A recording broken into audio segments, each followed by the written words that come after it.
Picture this. You wake up tired, your brain is already racing, and before you've even opened your laptop, you're thinking, I need something to take the edge off, and maybe give me a little boost too. Now zoom out. Multiply that feeling by millions of people. That's the backdrop for today's episode. The new obsession with feeling better, living longer, and somehow keeping it all together while the world keeps speeding up. And it's not just a wellness story, it's also a money story, it's a housing story, it's a science story, it's even, strangely, a political ethics story. Because right now, longevity is showing up everywhere. From the supplement aisle to the mortgage office to luxury high-rises that basically whisper, what if aging was optional? Let's start with the small, everyday version of this trend.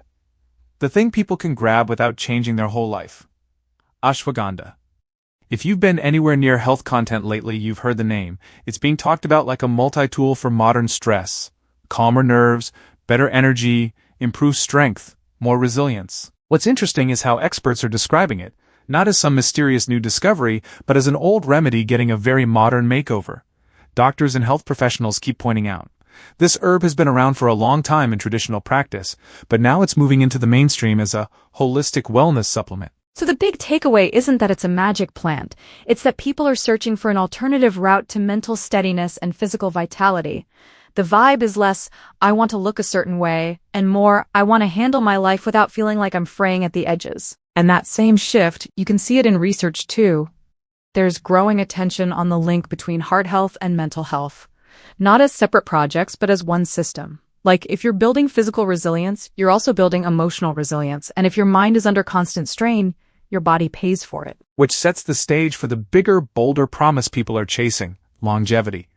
Not anti-aging as a beauty slogan, but longevity as an entire strategy. Staying strong, staying functional, staying mentally sharp, stretching health, not just years. And then the story jumps from supplements and studies to something that sounds like science fiction. Researchers are exploring ways to reset the body at the cellular level. Instead of playing whack-a-mole with one disease at a time, they're asking, what if we could reduce the root causes of decline before conditions like dementia or heart disease even show up? That idea, prevention at the deepest level, has turned certain drugs and therapies into headline material. One name that keeps popping up in preventative health circles is rapamycin. Clinicians and researchers are taking a harder look at whether compounds like this could influence the pace of aging itself. To be clear, the public conversation often jumps faster than the science. But culturally, you can feel it. We're moving from, how do I get through the week, to, how do I redesign the next 30 years? And you know where that redesign is being packaged and sold? Real estate. Miami is a perfect example. There are luxury residences, like the Nobu branded towers, leaning hard into longevity as a lifestyle product. Not just a nice pool and a gym, but amenities built around wellness optimization. It's biohacking, but with ocean views. It raises a question that's hard to ignore. When longevity becomes a premium amenity, who actually gets to participate? If the entry price is tens of millions of dollars, the pitch starts to sound like immortality for qualified buyers only. And speaking of qualified buyers, let's talk about the housing market's own stress response. Because while some people are shopping for longevity condos, a lot of regular buyers are just trying to make closing costs work. Down payment assistance is surging. Participation has climbed dramatically, moving from single digits to over 1/105 of buyers using help.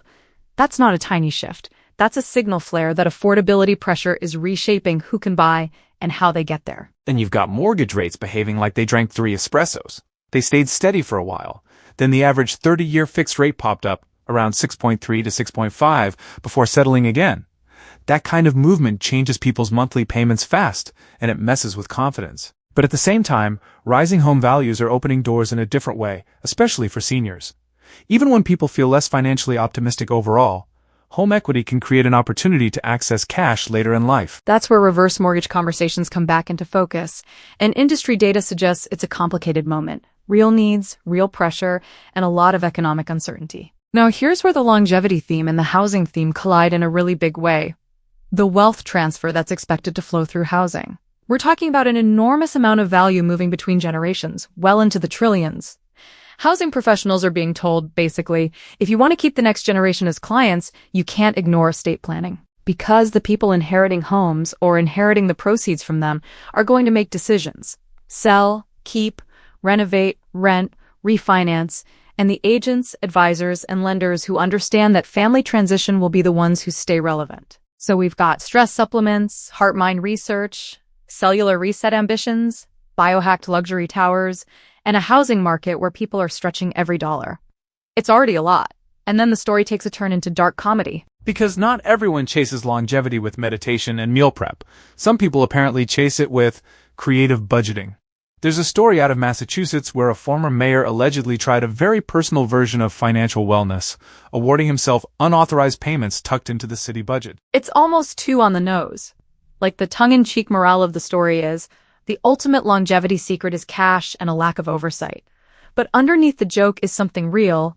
Money has always been one of the strongest predictors of health outcomes. It just usually shows up in quieter ways than that. And while we're in the aging is weird department, there's also the simple physical truth that comes with time. The rock band failure put it bluntly. Everything gets heavier as you get older. Instruments, gear, days, responsibilities. Pick your metaphor.